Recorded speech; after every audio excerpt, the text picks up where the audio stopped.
radio que llevas. Radio Universidad de Guadalajara en Puerto Vallarta y Ruta 383 presentan Parafarseando, un programa de farsas y relatos locales para contar, para que no te cuenten. Ya comienza Parafarseando.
Bienvenidos, bienvenidas.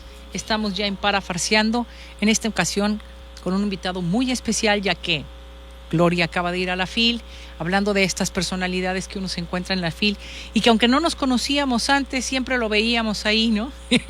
Por los pasillos, y Gloria lo encontró, hizo algún contacto con él y tenemos a Nicolás Alvarado de invitado al programa el día de hoy. Hoy vamos a hablar, vamos a hablar de un tema muy, es un sueño de tema, porque todo empieza como empiezan los grandes temas o los pequeños temas, ¿no? Estábamos viendo las series que siempre uno se clava ahí en el internet, viendo qué es lo que sucede. Empezamos a ver en las redes sociales acerca que hablaban del Yellowstone y el cowboy y el nuevo western y el neovaquero. Y nosotros, con tanto turista y residente permanente y temporal que vienen precisamente de Estados Unidos, dijimos, bueno, ¿qué está pasando? ¿Qué sucede?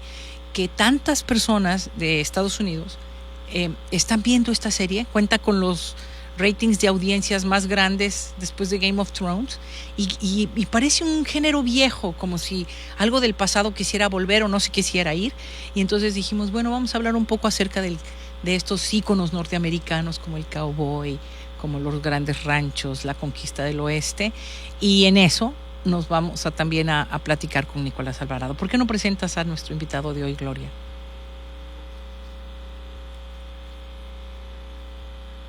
Año cumplido. Nicolás Alvarado es escritor, es comunicador, es promotor cultural, con estudios en ciencias de la comunicación por la Ibero, autor de varios libros, es también productor, guionista, conductor de diversos espacios, tanto televisivos como radiales, asesor en Feria del Libro de Guadalajara, y actualmente tiene un podcast que es uno de mis favoritos. Spotify lo dice, lo puedo comprobar, la pinche complejidad, y bueno, esto es un tema pinchemente complejo, ¿no, Nicolás?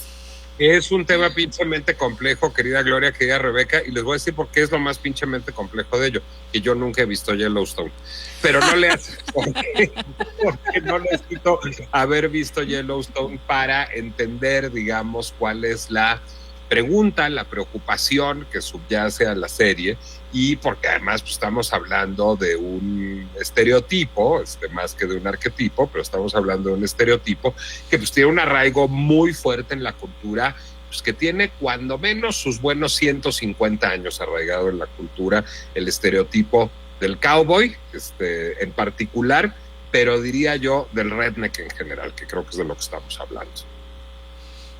Sí, porque tal cual, y en Puerto Vallarta nos interpela mucho, porque hay una gran comunidad donde nosotros que los recibimos los tenemos como ciertos prejuicios y estereotipos, y ellos a su vez, entonces a veces encontrarnos es pinchemente complejo. A ver, yo lo que diría es que incluso esos estereotipos, pues no solo los tenemos en la Ciudad de México o en Guadalajara, en donde vemos a los gringos como una cosa un poco exótica, no solo los tienen en Puerto Vallarta, en donde son una cosa no tan exótica, porque está lleno de expats, es decir, levantas una piedra en la arena y sale un gringo, sino los tienen también en los Estados Unidos, y eso es lo que quizás sea muy importante.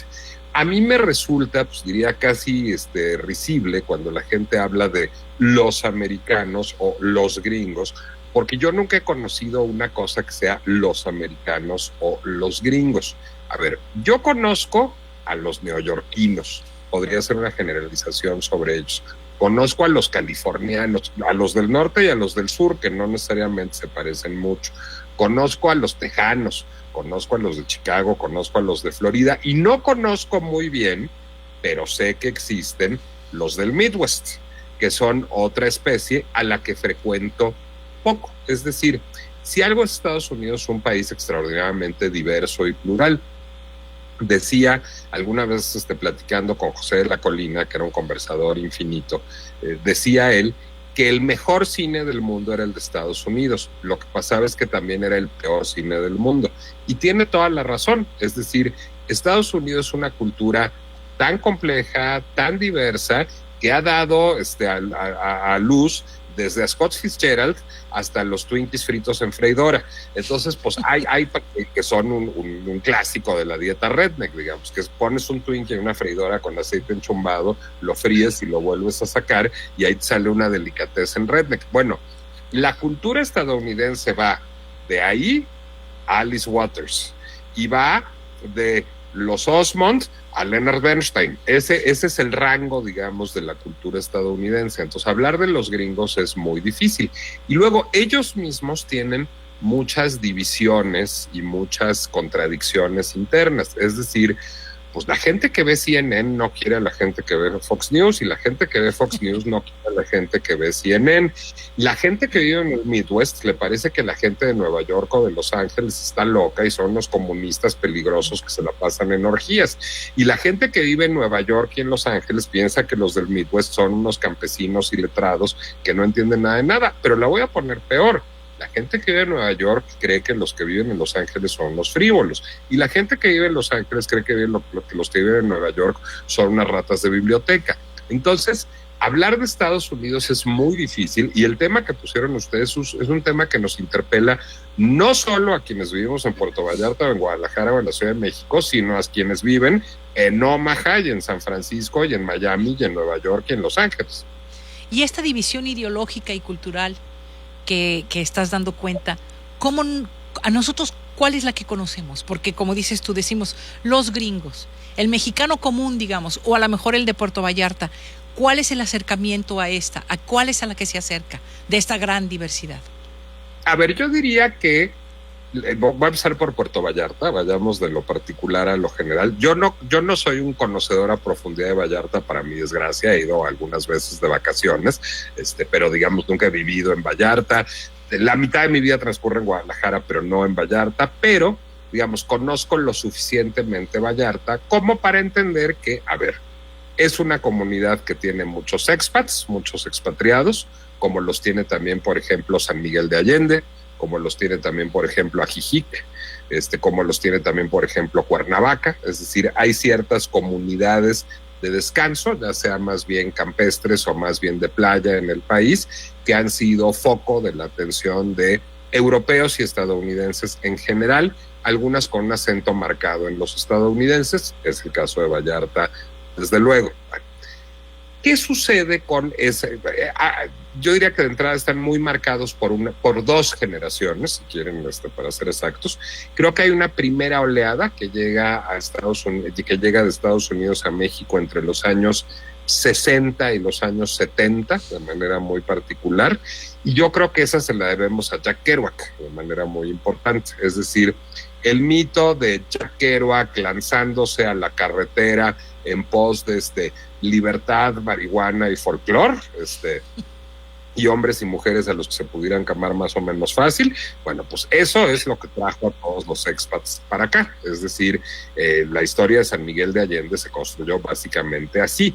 ¿Qué incidió además en Puerto Vallarta? Y lo hablábamos Gloria y yo el otro día, pues la filmación de La Noche de la Iguana. Y es fascinante además, ¿por qué? La Noche de la Iguana es una obra de teatro y una novela de Tennessee Williams que están ambientadas en Acapulco. Lo que pasa es que Tennessee Williams escribe esto en los años 40, cuando Acapulco es un poblacho que se parece a lo que describe La Noche de la Iguana. Para cuando se filma esa película, para cuando John Huston filma esa película a principios de los 60, Acapulco ya es un resort de clase mundial que compite con Saint-Tropez y con la costa del Adriático. Pues ya no es posible filmar ahí. Y entonces el pueblo de pescadores en el que quiere filmar John Huston es todavía allá, y por eso se filma en La Noche de la Iguana. Sí, nada más que irrumpen ahí no solo Ava Gardner y Deborah Kerr, que eran lo de menos, ya cuando Ava Gardner y Deborah Kerr y Sue Lyon son lo de menos, es que hay un problema, pues irrumpe Richard Burton en pleno romance apasionado con Elizabeth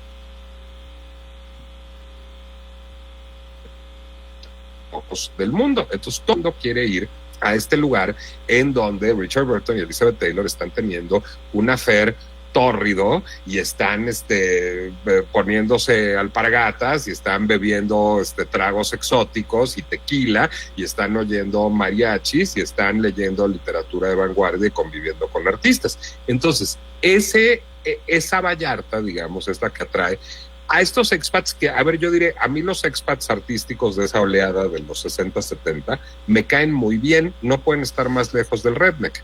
Son gente que está interesada en las culturas extranjeras, que tiene una pasión desaforada y, si se quiere, un poco ingenua en el lugar común por la artesanía, la música vernácula, el tequila, la cocina mexicana, y que básicamente lo que quieren es imbuirse de color local.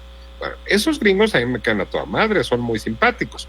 Hay otros un poquillo más depredadores, más recientes, pero que también son básicamente buena onda, que es el nómada digital, que es un fenómeno que se da ahora en muchísimas ciudades del mundo y que fueron apuntalados por la pandemia. Es decir, si yo puedo trabajar desde cualquier lugar del mundo, y por cierto, yo, Nicolás José Alvarado Vale, básicamente puedo trabajar desde cualquier lugar del mundo porque trabajo en mi computadora, es decir, pues puedo hacer un podcast en mi computadora, puedo escribir un texto en mi computadora, puedo hacer un presupuesto, puedo editar un libro, puedo escribir un artículo. Entonces, a lo mejor me conviene más irme a un lugar en donde haga menos frío, en donde la moneda sea más débil y en donde no tenga yo que pagar impuestos, que es lo que es muy depredador del nómada digital. Entonces, llegan a muchas ciudades del país, a la Ciudad de México, a Guadalajara, a Vallarta, a Cancún, a Tulum, a Los Cabos, a Cuernavaca, a Chapala, a Ajijic, pues muchos nómadas digitales que lo que vienen es, pues me voy a echar 3 meses acá y luego me echo 3 en Berlín y luego me echo 3 en las Seychelles, al cabo que yo entrego mi chamba desde mi compu y tengo mis Zooms en cualquier parte del mundo, y pues al cabo que puedo tener una muy lujosa a un precio muy barato. Pero ese expat, finalmente, aunque es depredador fiscalmente, es bien intencionado, ¿eh? O sea, lo que quiere hacer es venir a comer al Café des Artistes, y comprar artesanías, y comprarse guaraches que le cuestan $200 en Estados Unidos en 200 pesos. Es un depredador fiscal y financiero, si quieren, pero es respetuoso y amable culturalmente. Creo que esos son los gringos a los que vemos todo el tiempo. No son necesariamente los otros gringos, no son la élite intelectual neoyorquina, no son el mundo del glamour losangelino, no son el mundo de la música urbana de Miami, y desde luego pues no son los rednecks. A esos los vemos poco. Vámonos a corte y regresamos. Un programa de farsas y relatos locales para contar, para que no te cuenten. Regresamos.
Radio UDG, la radio que llevas en tus afectos. Qué linda manito que tengo yo. Esto es Para Farseando. Qué linda y blanquita que Dios me dio. Continuamos. Lindos ojitos que tengo yo. Qué lindos y negritos que Dios me dio.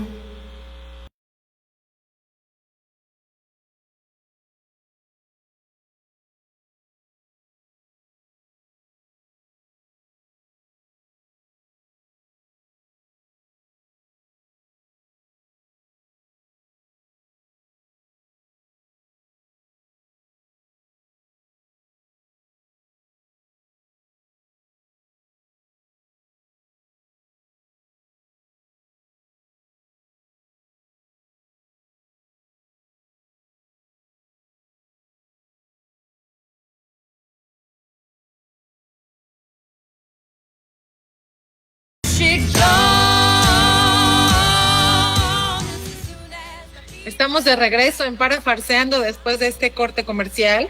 Y bueno, les decía antes de entrar al programa a Nicolás y a Rebeca que me tomé muy en serio esto de hacer el programa gringo, y estoy en Los Ángeles en este momento, en donde me di la tarea de preguntar. Estoy actualmente en una casa en las afueras de Los Ángeles, el condado de Downey. Y estuve preguntando a personas que en la calle qué es el gringo, qué es el redneck, qué es un cowboy. a los ojos de los norteamericanos que están en las calles en este momento, dicen que gringo es aquel que va justamente un poco lo que decía Nicolás en ese sentido, del quien sale del país y que busca otras culturas, que está interesado en eso. Para ellos eso es lo que es ser gringo, ¿no? Gringo no es ellos mismos. Nosotros somos norteamericanos y el gringo es el que sale y se interesa por otras culturas. Cowboy, bueno, también convengamos que estoy en la costa oeste, justamente en la ciudad de los westerns. Entonces, aquí el cowboy sí es un poco visto como aquellos héroes que salvaron de alguna manera, vinieron a conquistar estas tierras y a explotar el oro, y es un poco esas imágenes del sheriff, tienen un poco de ese imaginario, la imagen de un cowboy aún, y todavía existen, y dicen, de hecho, cuando les mencioné Yellowstone, me dicen, claro, esos son los cowboys, o sea, siguen sintiéndose orgullosos de ellos, y todo lo contrario, cuando mencioné que era un redneck es la persona que justo todo lo contrario, un gringo. Redneck es el que no se interesa ni siquiera por el resto de los norteamericanos, es su lugar, su poblado, generalmente gente de campo, ignorantes, y voy a decir tal cual lo que me dijeron en las calles, es ese que tiene un overall y que mastica pasto y hace un poco así. Entonces es a los ojos de los que aún así, y lo mismo, confirmando lo que hablaba Nicolás, hay 2 Estados Unidos, por lo menos 2 grandes polos y algunas cosas en medio, pero el Deep America, el que es redneck, es un poco alejado incluso de estos otros imaginarios que conviven en los Estados Unidos. Y a ver, ahora, esos son, digamos, descripciones peyorativas. Déjenme sacarlos de Estados Unidos un momentito, pero va a ser un momentito muy chiquito. Claro. Y llevarlas a la FIL Guadalajara, en donde acabo de estar. Y me tocó tener en la FIL 2 conversaciones públicas. Una en la que estuvo Yasnaya Aguilar y otra en la que estuvo Edgardo Aragón. 2 personas, Yasnaya es de origen mije, Edgardo, si no me equivoco, es de origen zapoteco, ella es lingüista, él es artista, y los 2 me problematizaron de manera muy importante la identidad indígena con toda la razón. Lo que me decían es, pues indígena es un constructo de los mexicanos mestizos, nadie es indígena. Uno se siente mije, o se siente zapoteco, o se siente tzeltal, o se siente huirrárica. Indígena, pues es una abstracción, y ya me hacía una cosa más complicada. Me decía, cuando yo llego a Estados Unidos, yo soy latinex. Me dice, yo no me siento latinex, yo me siento mije, me siento oaxaqueña, me siento mexicana, me siento iberoamericana, pero latinex no me siento yo. O sea, eso es una definición hecha desde afuera.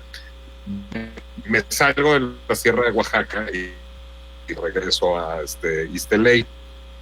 A ver, lo mismo pasa con el gringo. Gringo es una definición hecha desde México, y es una definición que transitó de ser lo que es o sea, como algo denigratorio y peyorativo, a ser algo positivo. A ver, pongamos 2 palabras que están, una que ya terminó su tránsito y una que no lo ha terminado. Chilango es una palabra que ya terminó su tránsito. Ustedes me pueden decir a mí chilango y yo diré, sí, soy chilango, es un gentilicio. Era derogatorio, ya no lo es. ¿Por qué? Porque los habitantes de la Ciudad de México lo asumimos. Jalisquillo está en tránsito, digamos, a un amigo querido se le puede decir que es jalisquillo, a un desconocido no se le puede decir que es jalisquillo, si no es uno mismo jalisciense. Es una palabra que creo que va a acabar teniendo la suerte de chilango o de gringo, es decir, creo que va a acabar siendo abrazada por los jaliscienses y que la van a asumir como parte de su identidad. Pero finalmente, hagámonos cargo también, los mexicanos también podemos ser muy discriminatorios con los estadounidenses si nos lo proponemos. Gringo es un epíteto racista y redneck es un epíteto racista. Y cuando digamos, cuando se dice que es absurdo hablar del racismo inverso, sí, cuando Santiago Krill sale a hablar del racismo inverso, Santiago es mi amigo, pero sí fue una declaración muy desafortunada. ¿Por qué? Pues porque Santiago nació en el privilegio y es un hombre educado, ilustrado, próspero, etcétera. Pero redneck sí es un epíteto racista, aunque esté dirigido a una persona blanca, porque alguien que es tildado de redneck, pues no nació en el privilegio, nació en una comunidad probablemente de clase baja, con pocos privilegios económicos, sin acceso a educación, probablemente un entorno de violencia intrafamiliar, y su piel blanca no lo protegió de todo eso. Pues redneck, ¿de dónde viene? Pues de tener el cuello enrojecido por el golpe del sol, por estar trabajando, descubriendo el cuello, descubriendo el lomo. De ahí viene redneck, es que tienes el cuello rojo. Entonces, también los mexicanos podemos ser muy mala onda con los estadounidenses. Los estadounidenses no tienen el monopolio del racismo. Y ahí, pues, finalmente nosotros estamos esencializando una identidad. Ahora, luego aparece Donald Trump y uno dice, no, si no somos racistas, si hay rednecks. Pero también es interesante. Donald Trump es un falso redneck, es un redneck inventado. Donald Trump es un neoyorquino de clase media de Queens, hijo de un desarrollador inmobiliario, que después de eso muy rápidamente se convirtió en la élite de Manhattan y ha adoptado, digamos, esta puesta en escena de redneck para apelar a un electorado de clase media baja y clase baja del Midwest estadounidense. Entonces también hay que pensar que los políticos lucran también con los estereotipos étnicos. Pues a ver, es lo que pasó aquí. Tanto Morena lucró con decir que Xóchitl Gálvez no era indígena, como Xóchitl Gálvez lucró diciendo que era indígena. Y finalmente, pues la identidad étnica de una persona es mucho más complicada que esta cosa binaria de ser indígena o no ser indígena, o como dijo la propia Xóchitl, que el indigenómetro. Es una identidad cultural y étnica, es una identidad por fuerza siempre compleja. Una pregunta, cuando hablamos, por ejemplo, del redneck y hay una construcción, como dices tú, social, cultural, para mí es un término muy nuevo, digamos. Cuando yo pienso en mi juventud acerca de lo que es americano, el American Dream, toda esta cultura norteamericana, pero yo creo que yo tengo relación con la palabra redneck, ¿qué será? Hace unos 10 años, 15 años, no antes. Según tú, Nicolás, ¿cuándo nace o la literatura o la música o el cine, las artes, dan cuenta de este personaje del redneck? ¿Cuándo? A ver, yo diría primero una cosa que es importante. Nuestra experiencia de la cultura estadounidense y de las culturas del mundo en general ha cambiado porque ahora la información fluye de manera mucho más rápida. Pues, es decir, ahora, pues gracias a Internet, gracias a las redes sociales, pero antes de eso, gracias también a la televisión, pues la información nos llegaba de manera mucho más rápida que ahora, de lo que nos llegaba antes. Eso ha cambiado de manera muy, muy, muy importante. Ahora, más allá de eso, redneck es una palabra que es acuñada, ahorita justamente lo estaba checando, en el habla popular estadounidense en 1830. La primera mención de la palabra redneck data de 1830. A partir, digamos, de la década de 1910, se vuelve más o menos frecuente en contextos derogatorios. Pero yo me imagino que eran contextos derogatorios, pues digamos, muy internos estadounidenses. Es decir, yo me imagino que eran contextos que no trascendían a las personas que viven más allá de Estados Unidos y que por eso no nos enterábamos. Yo que he tenido, digamos, como siempre, he tenido como particular interés en seguir la cultura estadounidense, a lo mejor tengo unos 30 años topándomela por aquí y por allá. Pero sin duda, bueno, pues últimamente estamos asistiendo a una esencialización de las identidades, a un renuevo de las reivindicaciones identitarias y a un constante debate sobre lo identitario. En ese sentido, una palabra como redneck se vuelve pues muchísimo más frecuente en el debate. Y aquí en los Estados Unidos, cuando veíamos a los duques de Hazzard, aquí se le llamaba redneck, o a ciertos que no, pero no, en nuestro vocabulario no estaba como tal, pero siempre ha existido desde antes de, solo como dice Nicolás, con los medios ahora nos enteramos de esos términos. Sí, a ver, la figura del redneck es una figura que existe de manera peyorativa y de manera laudatoria en el cine hace muchísimo tiempo. Déjenme pensar en un actor del que ya nadie se acuerda, Grady Sutton. Grady Sutton era un actor de reparto que aparecía en muchas películas estadounidenses de los años 30, 40, 50, que con frecuencia encarnaba el estereotipo del redneck, es decir, con frecuencia era este pariente que venía del sur, que no era muy inteligente, que tenía maneras un poco como de ranchero, que usaba el 10-gallon hat, o sea, el sombrerote, digamos, como de vaquero hipertrofiado, que no sabía tratar a las mujeres, que no sabía hablar de temas intelectuales.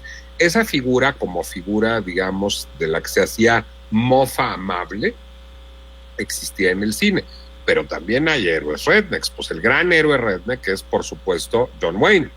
John Wayne, además, que sí abrazaba en la vida real todos esos valores del Midwest. Es decir, John Wayne era un hombre que votaba al ala derecha del Partido Republicano, que tenía una visión imperialista de Estados Unidos, que tenía una visión más bien sexista. Dicen que era una buena persona. Katharine Hepburn, que era una liberal de izquierda de manual neoyorquina, bueno, de Boston, pero digamos muy imbuida de los valores neoyorquinos, tiene un hermoso ensayo sobre John Wayne en sus memorias y se ve que le tenía mucho aprecio, pero le tenía mucho aprecio porque era auténtico en ser lo que era, que es un redneck.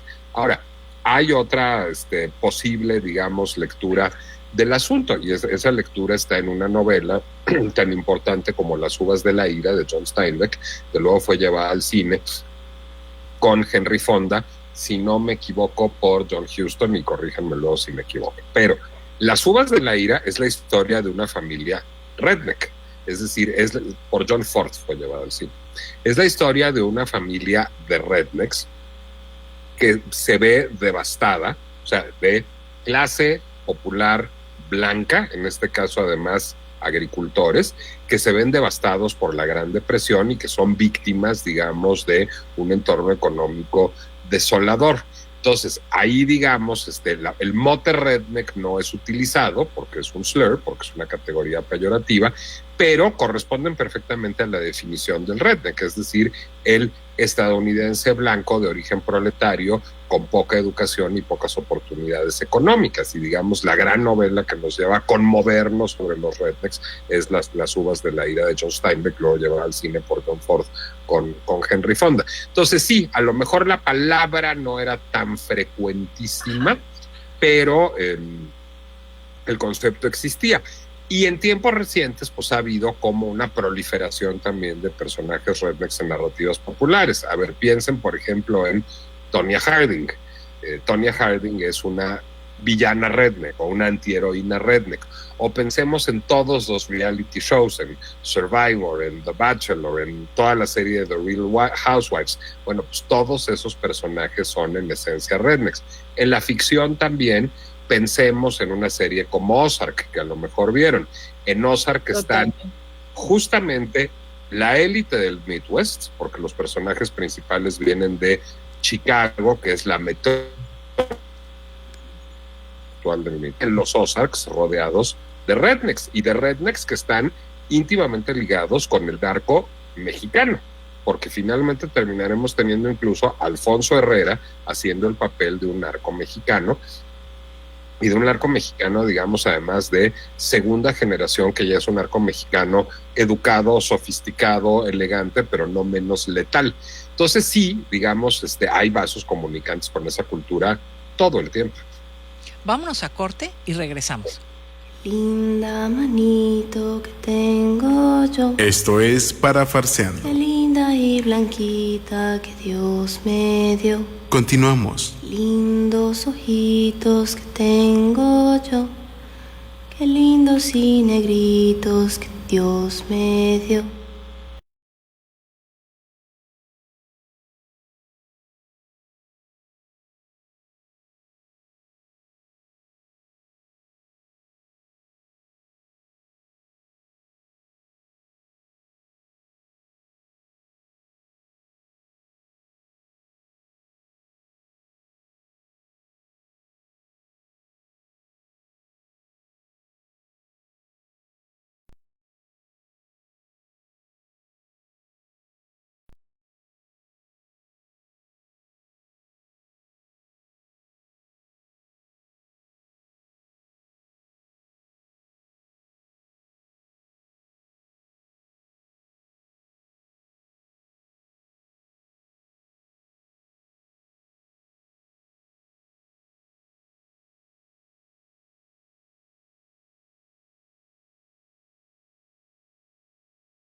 @Radio UDG.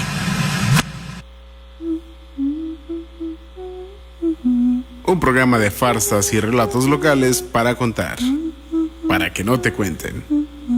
Regresamos.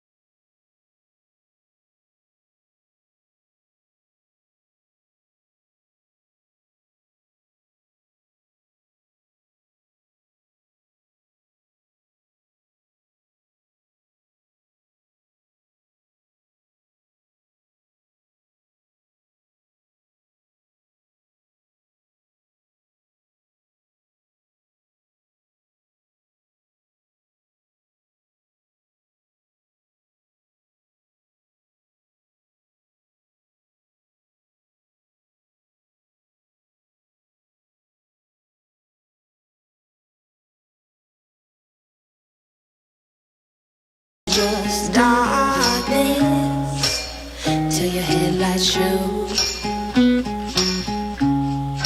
Y continuamos en Parafarseando con Nicolás Alvarado, con Gloria Gutiérrez, hablando de el cowboy, el redneck sobre todo también, ¿no? El hillbilly, ¿te acuerdas del hillbilly? O el white trash. Todos estos términos que son despectivos, ¿no? Definitivamente, y que no se acuñan en México para describirlos a ellos, por lo que hemos visto, se acuñan dentro del mismo sistema estadounidense para describir a esta diversidad de las que nos está platicando Nicolás y que es pinchemente compleja, porque no se puede decir de otra manera, no le puede uno encontrar. Hay un estilo de vida que se caracteriza o que caracteriza a estos rednecks, y hay un estilo de vida que parece que se niega a desaparecer, ¿no? O sea, como si estuvieran aferrados a este tipo de vida. Las armas, este culto por las armas, que lo podemos ver desde el cowboy que saca su, no sé si sea una carabina o una escopeta, pero viaja a través de todo este tiempo hasta nuestros tiempos. Nicolás, algo que tengas que aportar acerca de este tema de las armas.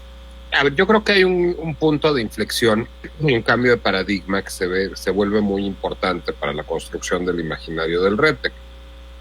Ese estadounidense era un héroe estadounidense hasta los años 60 y me atrevo a decir hasta la guerra de Vietnam. Yo creo que es el punto de inflexión básico. Es decir, sí había algunas narrativas marginales que lo básicamente victimizaban, como es el caso de las uvas de ira, pero ese cowboy era John Wayne, era Gary Cooper, era alguien que las podía todas y que encarnaba, digamos, los valores de lo estadounidense y que hacía un uso justificado de la violencia porque tenía un código de honor y tenía una inteligencia que no derivaba de los libros, sino que derivaba de la intuición y de los valores. Y ese fue un héroe americano hasta los años 50. De hecho, en los 50 empieza a, digamos, problematizarse, pues recordemos que ya es la época del macartismo, de la cacería de brujas, ya pasó la Segunda Guerra Mundial, y el western como género cinematográfico, la película de vaqueros, empieza a complejizarse. Ahí el título clave es High Noon de Fred Zinnemann, una película con Gary Cooper, en donde hay un vaquero bueno y un vaquero malo. Ya los malos no son los indios, sino hay vaquero bueno y vaquero malo, y hay, digamos, corrupción en el código en el mundo de los vaqueros, y hay violaciones al código de honor.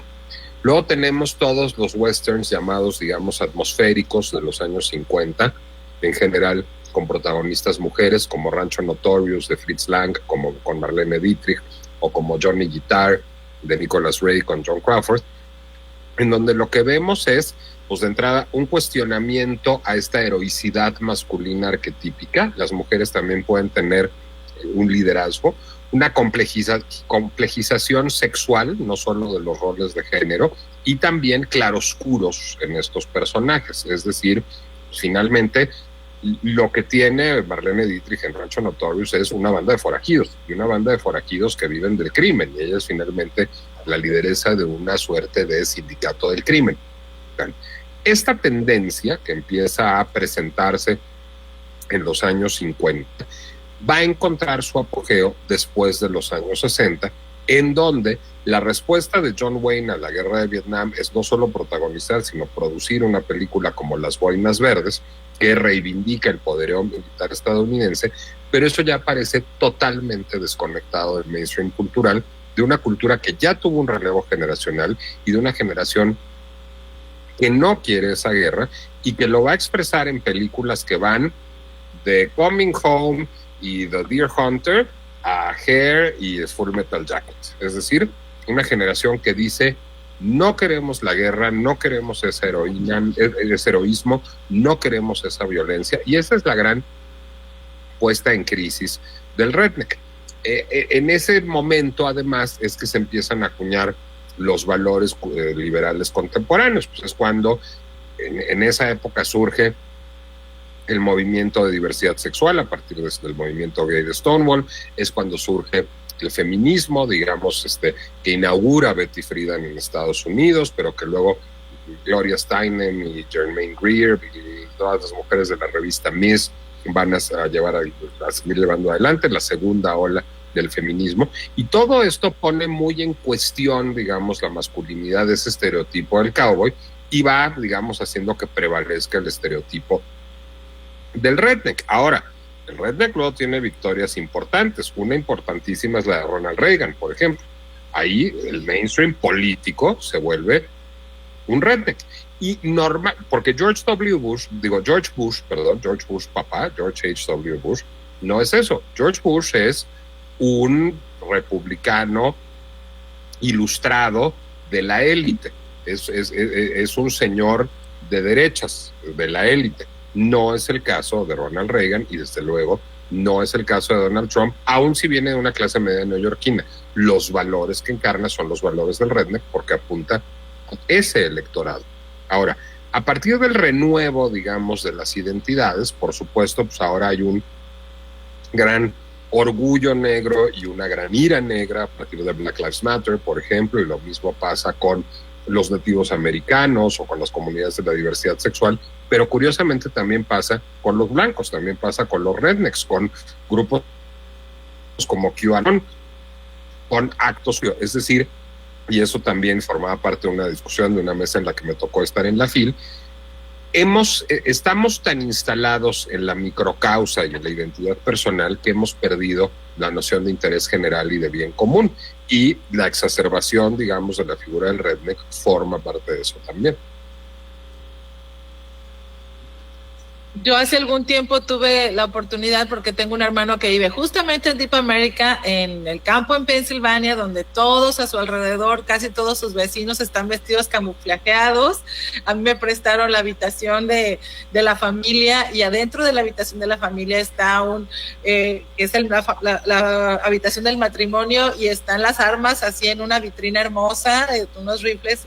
Yo le decía a mi marido: mira, el secreto del buen matrimonio está en que las armas están al alcance de la recámara, y justamente, pero pasó todo esto está contado mucho en los medios de comunicación y en el cine, y a veces no siempre les llega a estas comunidades como las que viven en el campo, y cómo pasó de ser un héroe a ser de alguna manera se resquebrajó un poco esos valores y ese código de honor del cowboy americano, ¿cierto?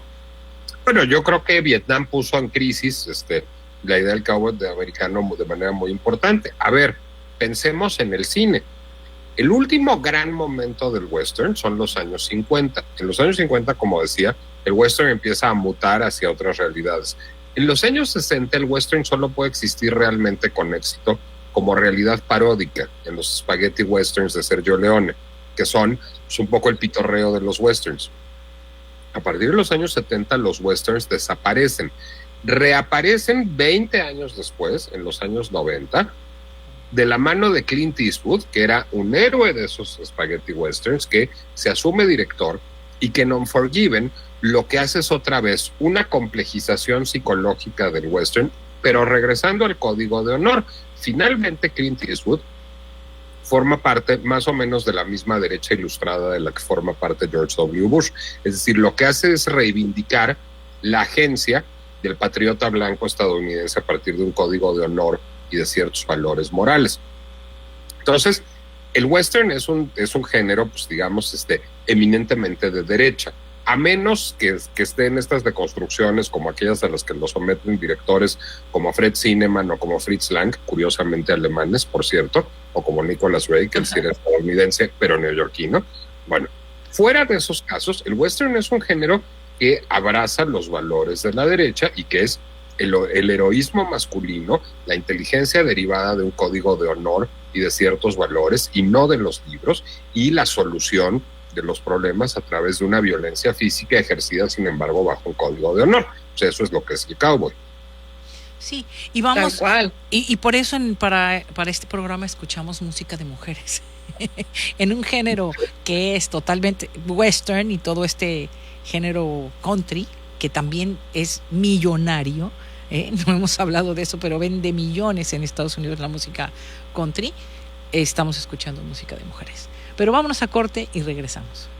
Linda manito que tengo yo. Esto es Parafarseando. Qué linda y blanquita que Dios me dio. Continuamos. Lindos ojitos que tengo yo. Qué lindos y negritos que Dios me dio. Radio UDG. La radio que llevas en tus afectos. No hay libro que por bien no venga. Librería Carlos Fuentes, Centro Cultural Universitario, planta baja de la Biblioteca Pública del Estado de Jalisco, Juan José Arreola. Ven y atrévete a vivir tu librería Carlos Fuentes. Un terremoto de magnitud 6 que sacudió el En 2018, Jalisco ocupó el segundo lugar nacional en denuncias por temas de aguas residuales llegaron hasta esta área natural protegida, afectando la zona del mangle y matando. Alerta por sequía y ola de calor. El deterioro ambiental es evidente. Por eso, estamos aquí. Eco Bahía, tu voz escucha por la conservación del planeta. Un programa dedicado al cuidado del medio que nos rodea. Conducido por el Dr. Bartolo Cruz Romero y la participación de grupos ambientalistas unidos. Junta Vecinal de Museos Comunitarios en San Vicente. Movimiento Punto Cero. Mujeres Unidas por Bahía de Banderas. Nuestra Tierra. Unidos para la conservación. Proyecto Corazón de Mar. Eco Bahía, por la conservación del planeta. Miércoles 5 de la tarde. Por el 104.3 FM. Radio Universidad de Guadalajara. La radio que llevas. Un programa de farsas y relatos locales para contar. Para que no te cuenten. Regresamos.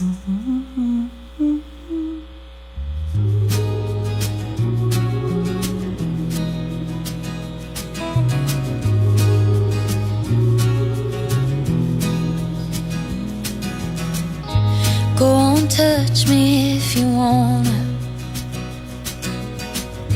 I ain't gonna turn you down. You should know up front it takes no time to break this heart of mine. Call me baby if you wanna. Say you'll always be my man. Bueno, estamos ya de regreso en Parafarseando, en nuestro último bloque. Nicolás Alvarado, Gloria Gutiérrez, y vamos a hablar de una película que, bueno, para mí ha sido de las mejores películas que he visto últimamente, y es un western, es El Poder del Perro. Bueno, a mí me encanta El Poder del Perro, de Jane Campion, de una directora mujer. Yo diría que es la continuación de aquella vieja tradición subversiva de los westerns como Rancho Notorious o como High Noon o como Johnny Guitar. Es decir, es una película que viene a ponerle una bomba a todas las convenciones del western. Es decir, hay un antecedente importante del que debemos hablar. Es una película que me gusta menos, porque es menos compleja, que es Brokeback Mountain.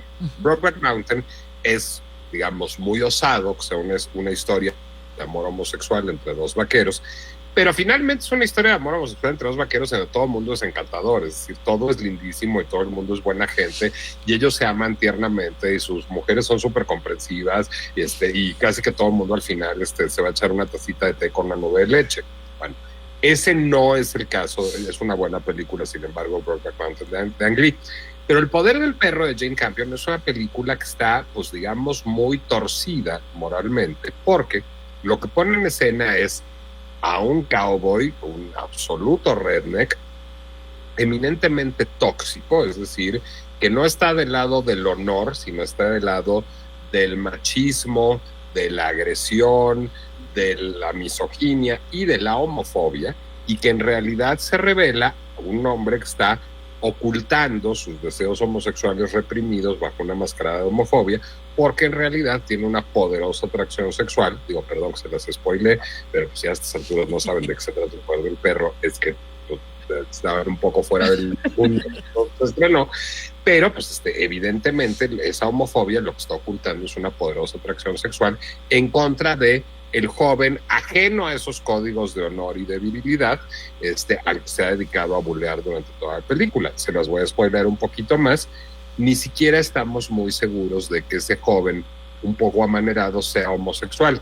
Ni siquiera estamos seguros de que en realidad sea su víctima sexual, y a lo mejor lo que está haciendo es utilizar su conciencia de su poderío sexual para aplicarle una lección y una sopa de su propio chocolate al villano. Es una película fascinante en términos de su cuestionamiento de los roles de honor, de género, sexuales. Es una película eminentemente subversiva y muy brillante, El poder del perro. Ahora, cosa importante, El poder del perro está basada en una novela de Thomas Savage, y una novela que no es nada nueva, que fue escrita en 1967. El poder del perro es una novela, pues, de un escritor hondamente bisexual, que escribió mucho sobre la homosexualidad masculina, y que aquí buscaba cuestionar los roles de género del Midwest en donde nació, porque Thomas Savage tuvo una infancia de vaquero. Ahora, esa novela hubiera sido imposible adaptarlo al cine en la época en que se escribió, en 1967. Hubo que esperar 50 años o más para que se adaptara al cine. Y a su vez también está resurgiendo, no nada más con esta fabulosa película que a mí me encantan las sutilezas y los matices, que por favor maticemos en estas temporadas, es muy importante, pero también está resurgiendo de alguna manera el western, incluidos todos estos cuestionamientos a los western, o no lo crean así, porque hay varios resurgimientos en películas en los últimos tiempos. Y en series también. Sí. Ahora, yo creo que eso tiene todo que ver con esta exacerbación identitaria que vivimos actualmente, que también exacerbó la identidad del proletariado blanco del Midwest estadounidense, y que redundó en el triunfo de Donald Trump. Y creo que es muy pertinente tener la discusión en estos momentos, porque Donald Trump amenaza con volver, y los demócratas no parecen tener ni siquiera en la figura del presidente Biden un liderazgo político, pues digamos, suficientemente fuerte como para atajar el impulso de Trump. Y finalmente el impulso de Trump, pues es muy parecido al impulso, por ejemplo, de Milley. Es decir, finalmente es un voto que capitaliza el descontento. Así es. Hay quien dice que Yellowstone es una serie pensada efectivamente para este público, para el público redneck, para el público republicano, para estos valores que lo suenan alrededor. O sea, es que es impresionante la cantidad de gente que la ve. Una cosa que te quería preguntar, este Midwest, ¿no? ¿Qué parte geográfica de Estados Unidos es la que representa? Porque ahorita con todo esto también me viene a la mente, por ejemplo, Luisiana. Luisiana es completamente diferente a este redneck, ¿no? Es otro tipo de cultura. Sí, pues es que Luisiana es el sur. A ver, yo creo que el Midwest, es una definición muy complicada de hacer, pero es como el mero centro de Estados Unidos. Es decir, porque en el sur, en Luisiana, en Texas, tenemos ya mucha influencia mexicana y tenemos, digamos, toda la herencia de la esclavitud, y ahí tenemos otras formas del racismo. En las costas, por supuesto, tenemos a las élites intelectuales, y a las élites intelectuales que miran hacia el extranjero, pues justamente son costas. Y tenemos un bastión, que digamos aislado, que es Chicago. Alrededor de Chicago se sitúa todo el Midwest, pero Chicago es como la gran excepción del Midwest. Pero yo diría que podríamos hacer un radio, digamos, de varios kilómetros al al este, al oeste y al sur de Chicago, ya no al norte de Chicago, y ahí encontrar el Midwest.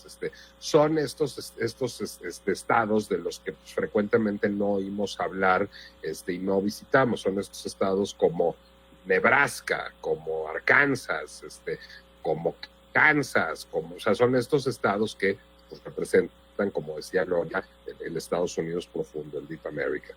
Sí. Bueno, Nicolás, pues muchas gracias por habernos acompañado hoy al programa. Realmente fue un placer escucharte. Tanto tiempo de seguirte desde la dichosa palabra, no sé, ¿no? Ahora con los podcasts que tienes ahí en Spotify y el Reforma Podcast, ¿no? En el Heraldo de México también. Sí. Tenemos, además de que La Pinche Complejidad es del Heraldo Podcast, también tiene su columna ahí muy interesante. Tienen que seguir a Nicolás Alvarado. Y se los aprecio mucho a ambas, de verdad. Gracias, Dinos, Gloria. por favor, Nicolás, ¿cómo te encontramos antes de que se cierre el programa? Nicolás Alvarado Lector. Me encuentran tanto en Instagram como en Threads como Nicolás Alvarado Lector. Pues muchísimas gracias, Nicolás. Sueño cumplido. Gracias. Gloria, Jorge. Nombre. Ahora sí que el sueño fue todo mío. Gracias por invitarme. De verdad. Muchas gracias. Gracias. Les mando un abrazo. Nobody wants to know your weakness. Ooh, does it always end up like this? We can never be ourselves.